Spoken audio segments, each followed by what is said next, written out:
They got the right one, baby.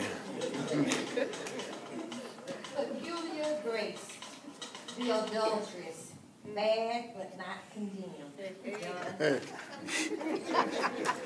Jesus went to the Mount of Olives, but early in the morning he went back to the temple, and all the people came to him, and he sat and taught them.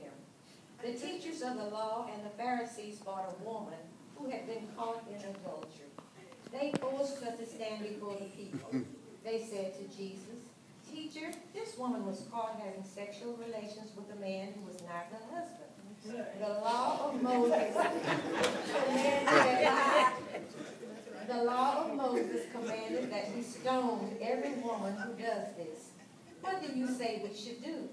They were asking this to trick Jesus so that they could have some charge against him. But Jesus bent over and started writing on the ground with his finger.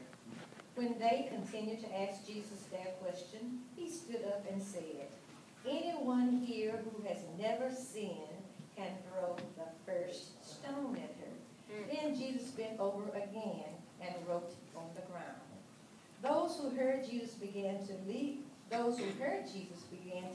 one by one. First the older men and then the others. Jesus was left there alone with the woman standing before him. Jesus raised up and asked her, "Woman, where are they? Has no one judged you guilty?" She answered, "No one, sir." Then Jesus said, "I also don't judge you guilty. You may go now and don't sin again." After hearing the scripture background, this named woman, do you think she was bad? Of course I was. Even though I was caught in the act with this man, the teachers and the Pharisees caught me and took me to go to you. But you know, I didn't even know who that man was.